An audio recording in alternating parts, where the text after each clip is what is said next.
Hello my dear students, welcome to KBCN academy. Class 9 का lecture आज हम लेने जा रहे हैं motion in one dimension part 3 के रूप में। इससे पिछले पार्ट 2 में हमने आप लोगों को डिस्टेंस और डिस्प्लेसमेंट के बारे में जानकारी दी थी। आज हम लोग पढ़ेंगे स्पीड एंड वेलोसिटी के बारे में। Speed and velocity. अच्छा, जो जो चीजें स्पीड में होती हैं वही वही चीजें वेलोसिटी में भी होती हैं। जैसे जब हम स्पीड को कैटेगराइज करेंगे तो uniform speed, non uniform speed, instantaneous speed and average speed. वही चीज वेलोसिटी में होती है। Uniform velocity, non uniform velocity, instantaneous velocity and average velocity. बस दोनों की पढ़ाई में डिफरेंस ये आ जाता है कि जब हम स्पीड की कोई भी पढ़ाई पढ़ते हैं तो उसमें डिस्टेंस आता है, और जब वेलोसिटी की पढ़ाई पढ़ेंगे तो उसमें डिस्प्लेसमेंट आता है। मतलब अगर आपको यूनिफॉर्म स्पीड की डेफिनेशन पता है तो आप ये मान के चलिए कि आपको यूनिफॉर्म वेलोसिटी की भी डेफिनेशन पता होनी चाहिए। खाली जहां डिस्टेंस लिखा होगा वहां डिस्प्लेसमेंट लिख देंगे और बाकी कोई भी चीज चेंज नहीं होती है। ठीक है, ओके। तो इसलिए हम इसको थोड़ा सा शॉर्टकट में निपटाते हैं।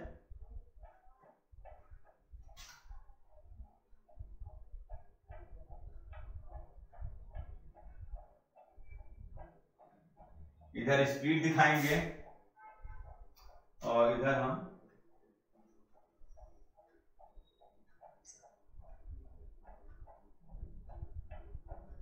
वेलोसिटी लेके चलेंगे।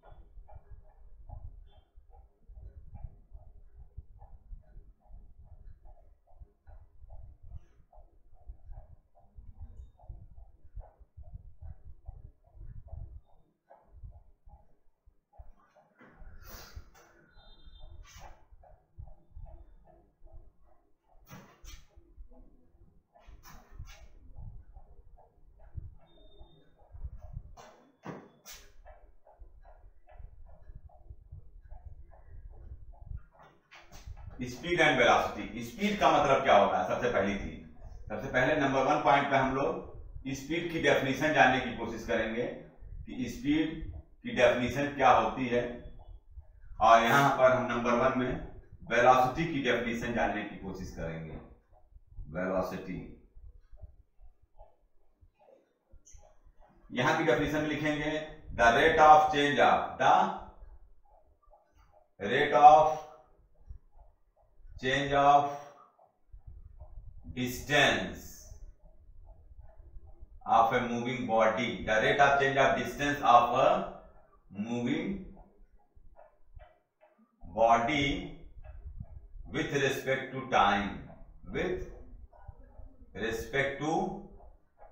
time is known as speed of moving body. Speed of moving body and speed is a scalar quantity. अच्छा, वो हम सेकंड टाइम में लेंगे। Speed is scalar quantity. तो स्पीड बराबर क्या हो जाएगा बच्चों? स्पीड को अगर हम v से डिनोट करें तो स्पीड बराबर क्या हो जाएगा? Distance upon time. डिस्टेंस की यूनिट क्या होती है? मीटर, और टाइम की यूनिट क्या होती है? सेकेंड। तो स्पीड की यूनिट क्या हो गई? मीटर पर सेकेंड। ओके, ये हो गया इसका फार्मूला। वेलोसिटी में खाली क्या अंतर हो जाएगा? The rate of change of distance की जगह आ जाएगा the rate of change of displacement of a moving body with respect to time. Okay बच्चों, देखिए the rate of change of displacement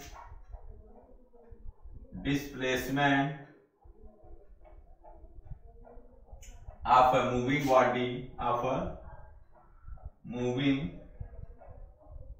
body with respect to time is known as known as velocity of moving body, velocity, और इसको भी दिखा करके ऊपर arrow लगाते हैं, मतलब वेलोसिटी एक वेक्टर क्वांटिटी है ऑफ मूविंग बॉडी। ओके, तो वेलोसिटी इक्वल टू क्या हो जाएगी हमारी फॉर्मूला, v लिख करके उसके ऊपर एरो लगाते हैं क्योंकि ये वेक्टर क्वांटिटी है, और वेक्टर क्वांटिटी में मैग्नीट्यूड के साथ साथ डायरेक्शन की भी जरूरत होती है, ये बात हम बता चुके हैं आप लोगों को। तो वेलोसिटी इक्वल्स टू हो जाएगा बच्चों डिस्प्लेसमेंट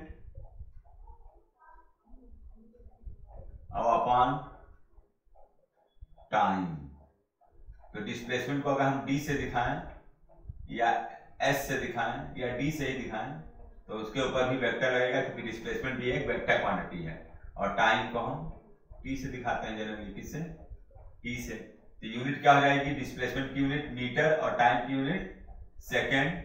तो वेलोसिटी की यूनिट क्या होगी बच्चों, मीटर पर सेकेंड, अर्थात जो स्पीड की यूनिट होती है वही वेलोसिटी की यूनिट होती है। क्यों, क्योंकि डिस्टेंस है वो डिस्प्लेसमेंट है, डिस्टेंस भी मीटर में नापा जाता है, डिस्प्लेसमेंट भी मीटर में नापा जाता है। बट डिफरेंस ये है कि डिस्टेंस एक स्केलर क्वांटिटी है जिसको मेजरमेंट करने के लिए केवल मैग्नीट्यूड की जरूरत होती है, और डिस्प्लेसमेंट हमारा वेक्टर क्वांटिटी है जिसको मेजरमेंट करने के लिए मैग्नीट्यूड के साथ साथ डायरेक्शन की भी जरूरत पड़ती है। ठीक बच्चों, आइए अब देखिए नंबर 2 में आ जाइए। Speed is a scalar quantity, speed is a scalar quantity. Speed जो है वो आपका स्केलर क्वांटिटी है, for which only magnitude is required, for which only magnitude की जरूरत पड़ती है, केवल मैग्नीट्यूड इज रिक्वायर्ड। और यहां पर लिखेंगे velocity is a vector quantity, velocity is a vector quantity for which magnitude and direction both are required, magnitude and direction both are required, दोनों की आवश्यकता होती है। अब सुनिए, मैग्नीट्यूड तो हम फार्मूले से निकाल लेंगे वेलोसिटी की, डायरेक्शन कैसे निकालेंगे, तो डायरेक्शन वेलोसिटी की हमेशा किधर होती है, जो डिस्प्लेसमेंट की डायरेक्शन होगी वही वेलोसिटी की डायरेक्शन होगी, जो डिस्प्लेसमेंट की डायरेक्शन होगी वही वेलोसिटी की डायरेक्शन होगी। तो क्या लिख देंगे, velocity is a vector quantity for which magnitude and direction both are required and the direction of velocity is always, the direction of velocity is always along the direction of displacement, along the, जो displacement की direction आती है उसी के along velocity की भी direction मानी जाती है, along the direction of displacement। Okay बच्चों, और डिस्प्लेसमेंट की डायरेक्शन आपको पता होगी, इनिशियल पोजीशन से फाइनल पोजीशन की डायरेक्ट जो लेंथ मिलाते हैं, तो जो direction from initial to final आती है वो डिस्प्लेसमेंट की डायरेक्शन हुई, और वही आपकी वेलोसिटी की भी डायरेक्शन मानी जाएगी। ओके, अब देखिए स्पीड हमेशा पॉजिटिव होगी, स्पीड हमेशा क्या होगी, पॉजिटिव होगी, लेकिन वेलोसिटी पॉजिटिव भी हो सकती है, निगेटिव भी हो सकती है और जीरो भी हो सकती है।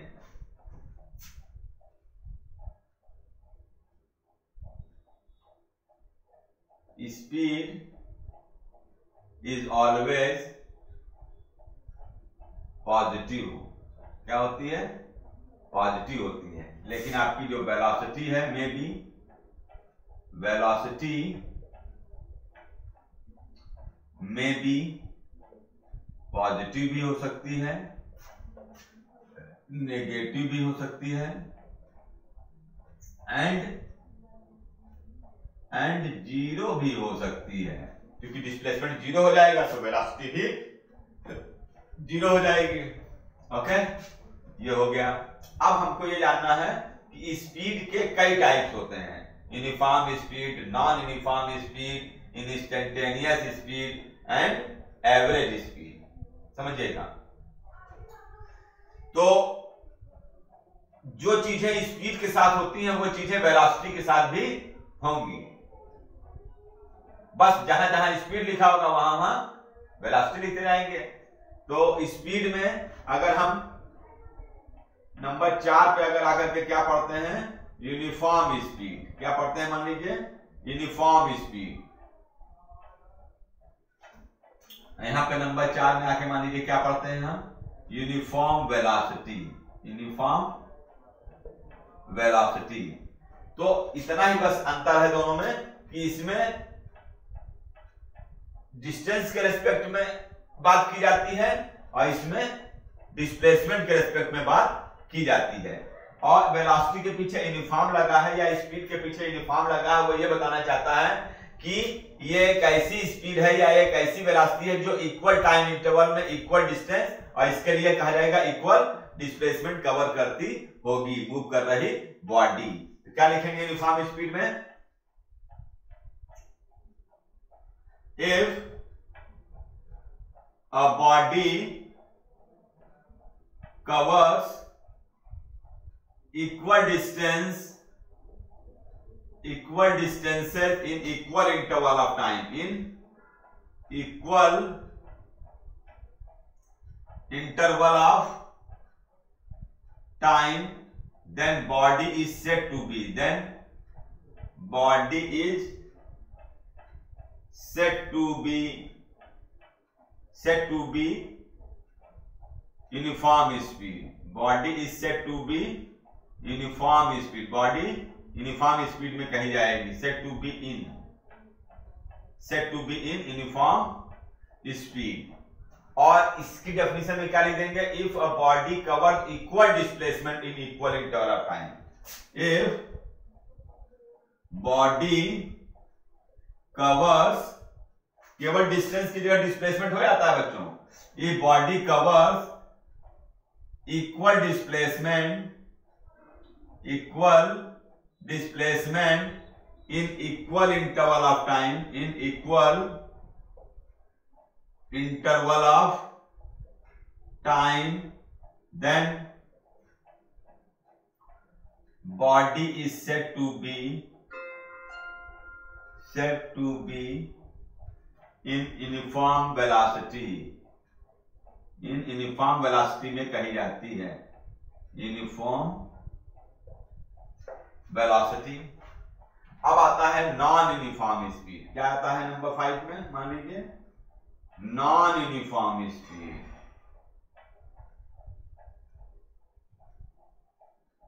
Non uniform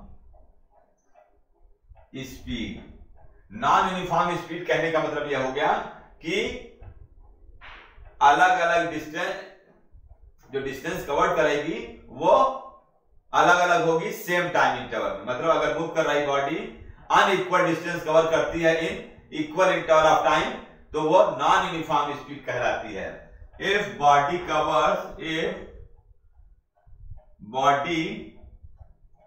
covers unequal distance, क्या unequal distances in equal interval of time, in equal interval of time, तो कहा जाता है कि body is in non uniform speed, body non uniform speed में है। Then body is said to be in, then body is said to be in non-uniform speed, then body is said to be in non-uniform speed। ऐसे ही non-uniform velocity अगर आती है तो सब कुछ वैसे ही है, बस डिस्टेंस की जगह डिस्प्लेसमेंट हो जाएगा। जैसे यहां a body covers unequal distance लिखा है, वैसे क्या लिखेंगे, a body covers unequal displacement. ठीक है, if body covers unequal displacement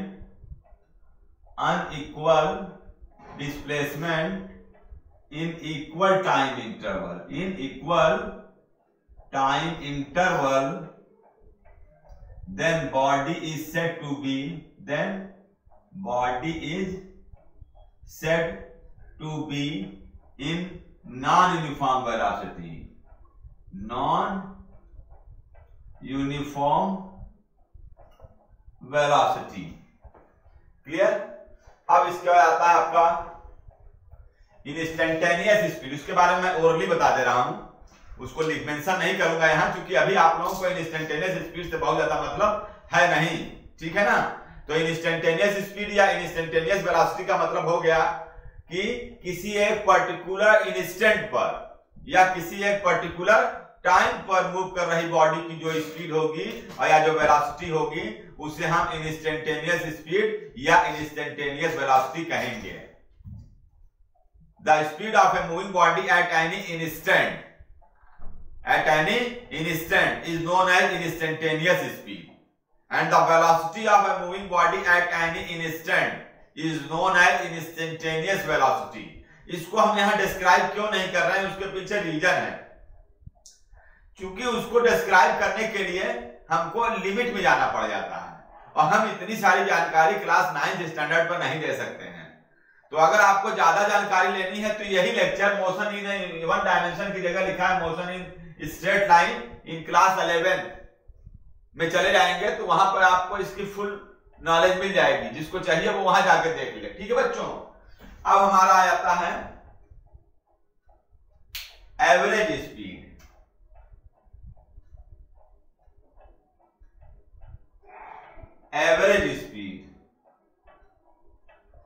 average speed का मतलब क्या होता है कि जब कोई बॉडी मोशन करती है तो आपने देखा होगा कि पहले कुछ दूरी एक समय में गई, फिर अगली डिस्टेंस किसी और समय में गई, फिर उसकी अगली डिस्टेंस किसी और समय में गई.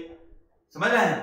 तो अगर कोई मूव कर रही बॉडी अलग अलग डिस्टेंस अलग अलग टाइम में कवर कर रही है तो उसका हमें क्या निकालना पड़ता है? Average speed. क्या निकालना पड़ता है बेटा?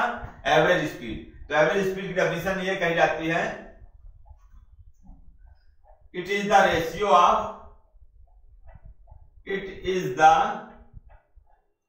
ratio of total covered distance to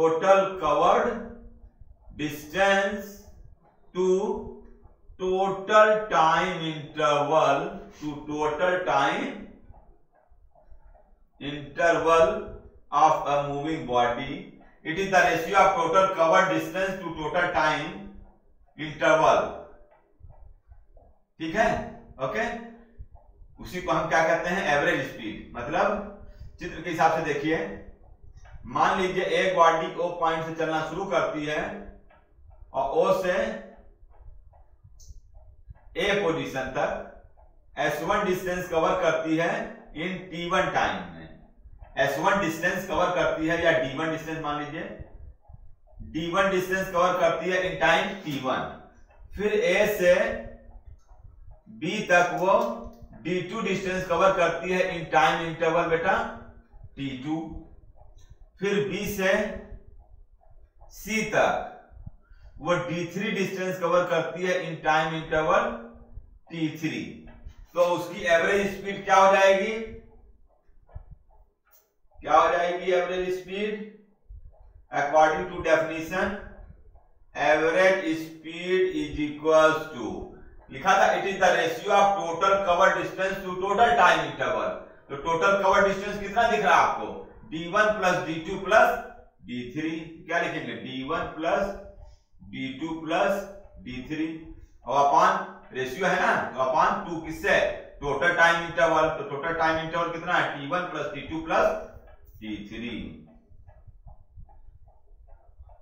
तो ये आपका आ जाता है एवरेज स्पीड का फॉर्मूला.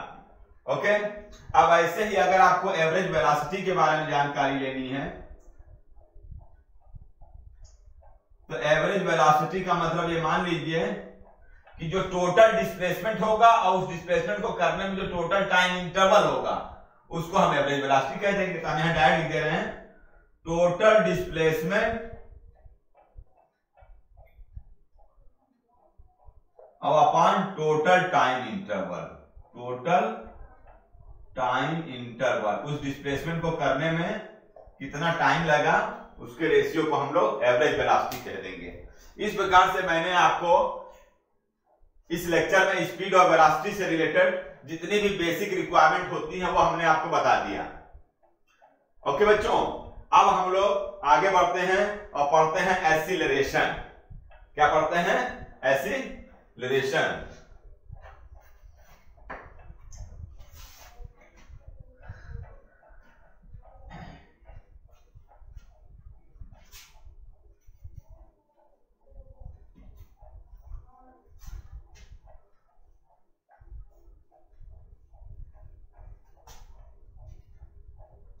एक्सीलरेशन से आप क्या समझते हैं?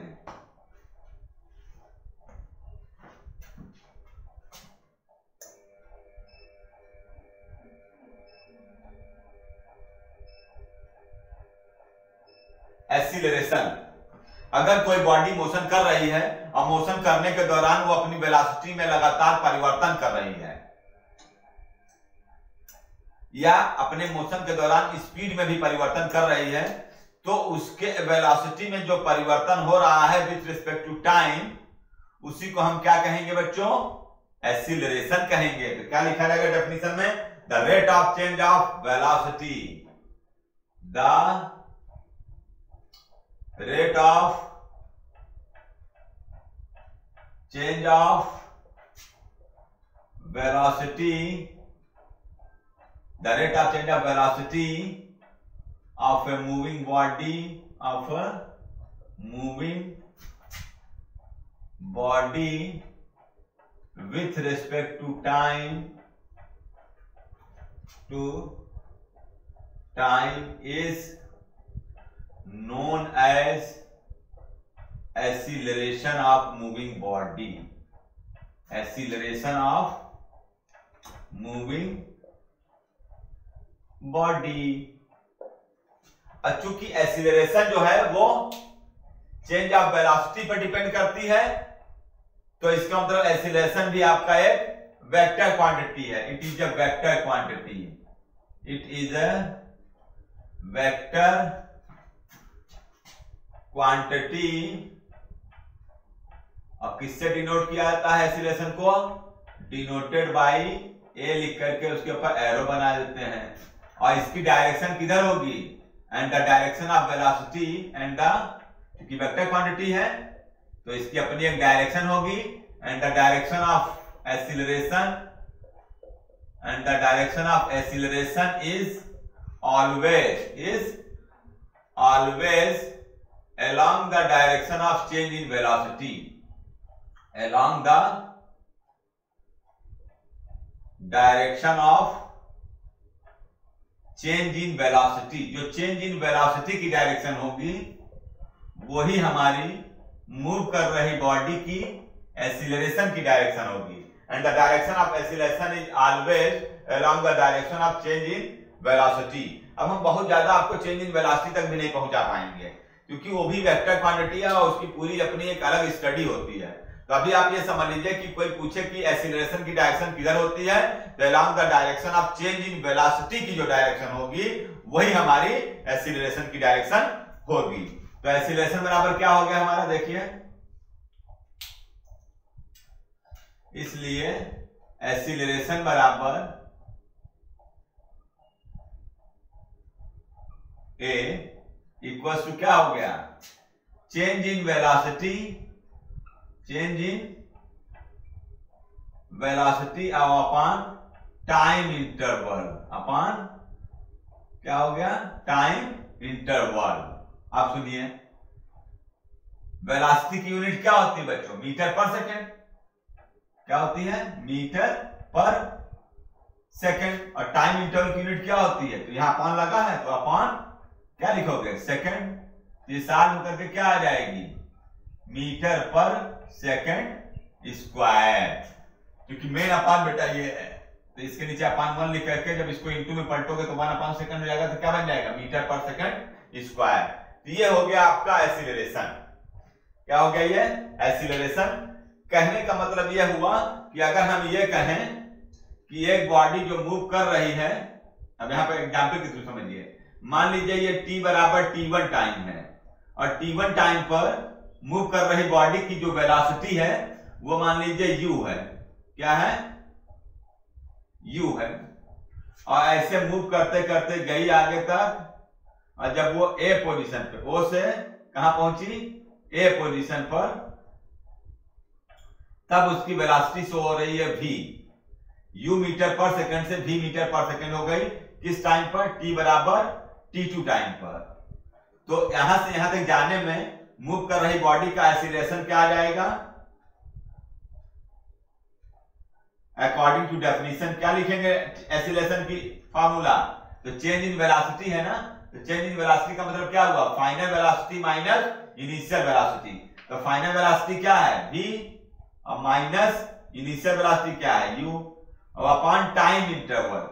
तो t1 टाइम पे u1 वेलोसिटी थी और t2 टाइम पे कितनी वेलोसिटी है? t2 है। तो t2 बड़ा टाइम हुआ और t1 छोटा टाइम, तो इनके बीच का जो समय आएगा वो किसके बराबर आएगा? इन दोनों टाइम इंटरवल का डिफरेंस जो है उसके बराबर आएगा। तो यहां क्या हो गया? t2 minus t1। ओके, अब मान लीजिए t2 में से t1 घटाओगे तो एक निश्चित टाइम इंटरवल आएगा ना। यहां लिख दे रहे हैं कि t2 माइनस t1 बराबर क्या मान लिया हमने? t। क्या मान लिया? t। ठीक है, तो इसलिए एक्सीलरेशन a इक्वल टू क्या आ जाएगा? v minus u upon t. Okay, a equal to v minus u upon t आ जाएगा। अब इसी से आपके सामने वो जो हम लोग इक्वेशन ऑफ मोशन 3 पढ़ते हैं उसकी पहली इक्वेशन यहीं से डेराइव हो जाती है। लेकिन मैं अगले लेक्चर पार्ट 4 में आप लोगों को derivation of equation of motion by using graphical method पढ़ाने वाला हूं, जो कि एक बहुत इंपॉर्टेंट मेथड है। अर्थात जो पार्ट नंबर 4 अगला वीडियो जो हम बनाएंगे उसमें आप लोगों को इक्वेशन ऑफ मोशन जो 3 होते हैं उनको डेराइव करेंगे। क्या? किसकी सहायता से? बहुत मस्त तरीका है, ग्राफिकल मेथड। मतलब ग्राफिकल मेथड के द्वारा हम आप लोगों को तीनों इक्वेशन ऑफ मोशन को डेराइव करके देंगे। ओके, और बहुत अच्छा लगेगा, आप उसको जरूर देखिएगा। तो a इक्वल टू क्या आ गया?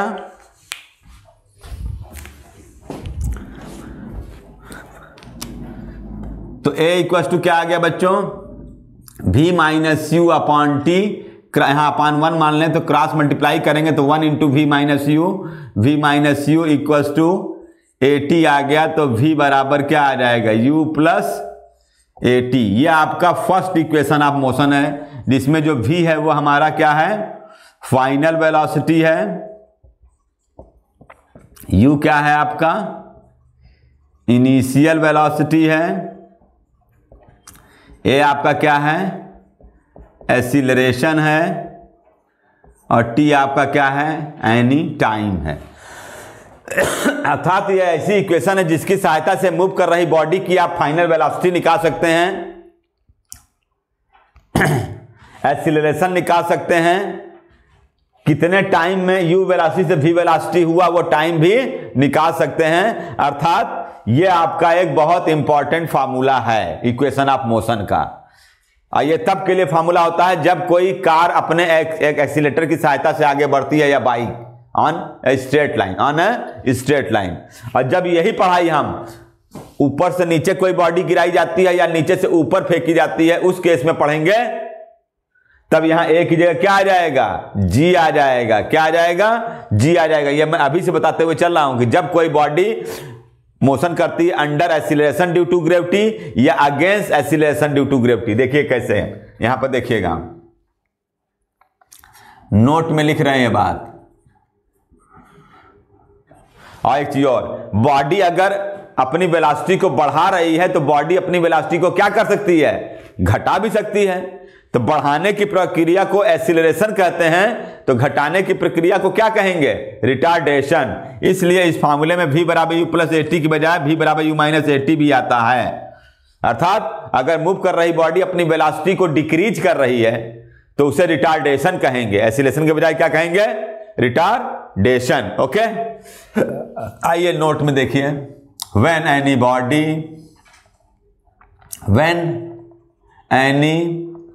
बॉडी इज फ्रीली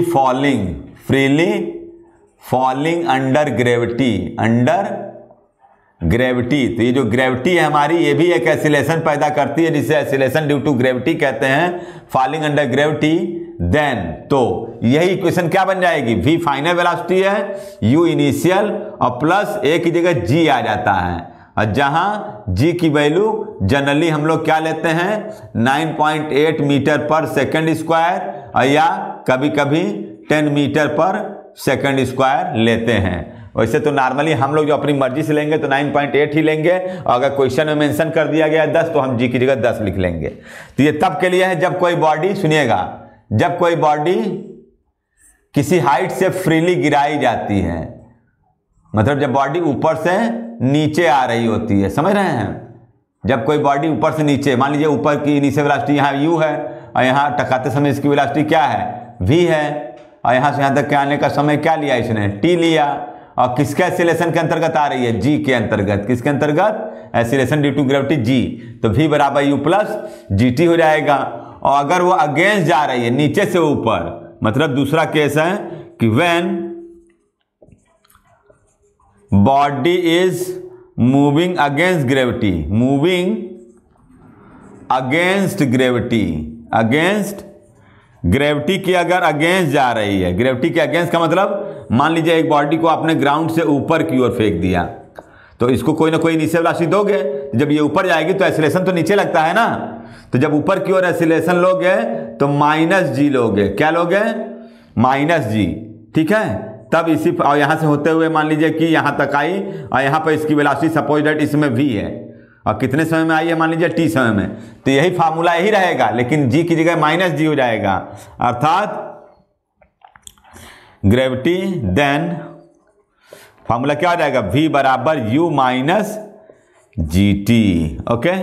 या फार्मूला यही लीजिए, g की वैल्यू माइनस रखिए, बात वही हुई। अब यहाँ g की वैल्यू माइनस में है, ठीक है ना, क्यों, चूंकि अगेंस्ट ग्रेविटी जा रही है, ग्रेविटी के अगेंस्ट, अर्थात नीचे से ऊपर जाने पर उसकी वेलोसिटी लगातार घटेगी, और घटने को क्या बताया था मैंने, रिटार्डेशन। क्या बताया था, रिटार्डेशन। अगर मूव कर रही बॉडी की वेलोसिटी लगातार घट रही है, इसका मतलब बॉडी रिटार्डेशन मोशन कर रही है, अर्थात इस केस में इनिशियल वेलोसिटी का मान ज्यादा होगा और फाइनल वेलोसिटी का मान कम हो जाएगा, इसलिए इस केस को हम क्या कहते हैं, रिटार्डेशन, अर्थात प्लस a की जगह माइनस a हो जाएगा, प्लस g की जगह माइनस g हो जाएगा, ओके। तो ये हमने आज एसिलेशन की पूरी बातें बताई हैं आप लोगों को, और अगला जो लेक्चर होगा part 4 motion in one dimension का, वो एक बहुत इंपॉर्टेंट लेक्चर होगा आप लोगों के लिए, क्योंकि वो जो लेक्चर होगा उस पर जो पढ़ाई होगी वो पूरी पढ़ाई आपके एनुअल एग्जाम में आने वाली है। क्या लिख करके आएगा, derive the equation of motion by using graphical method, derive the equation of motion by using graphical method. This ये बहुत इंपॉर्टेंट क्वेश्चन है क्लास 9 के स्टैंडर्ड के लिए, और हम ग्राफिकल मेथड मतलब ग्राफीय विधि द्वारा आप लोगों को जो 3 इक्वेशन ऑफ मोशन होती हैं उनको डेराइव करने वाला हूं अगले पार्ट 4 में, ठीक है बच्चों। और सुनिए, अगर आपको ये हमारा पढ़ाया हुआ वीडियो पसंद आ रहा है और अच्छे से समझ में आ रहा है तो प्लीज आप हमारे इस वीडियो को लाइक कर दें और अपने ग्रुप में शेयर कर दें, और हमारे इस केबीसीएन एकेडमी चैनल को सब्सक्राइब कर लें। सब्सक्राइब कर लेने से फायदा ये होता है कि जैसे ही कोई नई वीडियो अपलोड होती है वो आपको नोटिफिकेशन के रूप में प्राप्त हो जाता है। ओके बच्चों, बाय बाय।